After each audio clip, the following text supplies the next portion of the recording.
అటువంటి నేరాలు చేస్తారు. చాలా వరకు నేరాలు ఎలా జరుగుతాయనంటే ఈ మత్తు పదార్థాలు బ్రెయిన్ ని బాగా ఎగ్జైట్ చేసేసి ఒక ఆలోచన లేకుండా విచక్షణ రహితంగా మార్చేస్తాయి అన్నమాట. అందువల్ల మరి ఇటువంటి నేరాలు చేస్తారు.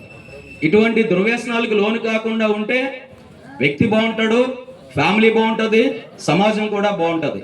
ఇక్కడ మనమందరం ఇప్పుడు ఎందుకున్నామని అంటే మన సమాజాన్ని మనం బాగు చేసుకోవాలి. రేపు భవిష్యత్తు బాగుండాలంటే ప్రస్తుతం బాగుండాలి.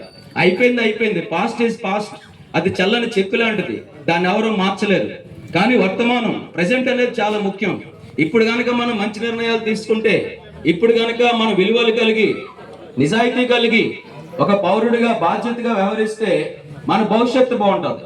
రేపు మన పిల్లలు ఉన్నారు, వాళ్ళ పిల్లలకు ఒక భవిష్యత్తు ఉండాలి అంటే మన పెద్దలుగా ఇప్పుడు ఒక మంచి నిర్ణయం చేసి ఒక మార్పు తీసుకొచ్చి వాళ్ళకి అప్పచెప్పాలి.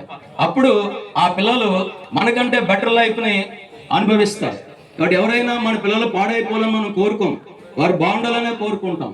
అలా చేయాలంటే పెద్దలుగా, ఇప్పుడున్నటువంటి సమాజ పెద్దలుగా మన పిల్లలకు ఒక మంచి బాట చూపించాలి. డ్రగ్స్ లేనటువంటి సమాజాన్ని, ఏమండి హత్యలు లేనటువంటి సమాజాన్ని, అందరూ కూడా సుఖంగా సంతోషంగా ఉండే సమాజాన్ని మనము చూడాలనంటే ఇప్పుడే దానికోసము మనం బాగా ప్రయాసపడాలి. కాబట్టి అందరం కలుద్దాం. డాక్టర్ బిఆర్ అంబేద్కర్ యొక్క మరి ఆలోచన విధానాన్ని అలవాటు చేసుకుందాం. డాక్టర్ బిఆర్ అంబేద్కర్ని మనం ఎలా ఫాలో అవ్వాలి?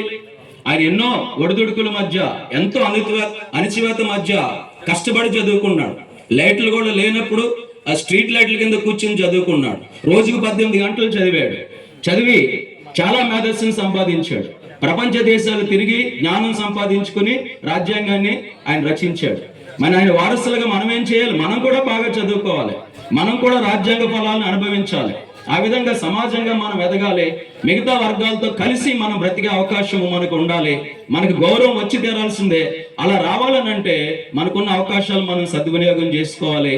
ఈ యొక్క సమాజం అంతా మార్పు చెందాలని మనం ఆశించకూడదు. నువ్వు మారితే ఆటోమేటిక్ గా సమాజం మీద ప్రభావం ఉంటుంది.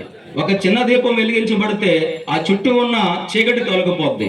ఆ చిన్న దీపం నువ్వు నేను కావాలి. ఈ విధంగా మరి మంచి ఆలోచన చేత ముందుకు కొనసాగాలని కోరుతూ నాకు ఈ అవకాశం ఇచ్చినటువంటి స్థానిక పెద్దలకి ప్రత్యేకమైన ధన్యవాదాలు తెలియజేస్తూ ముగిస్తున్నాను.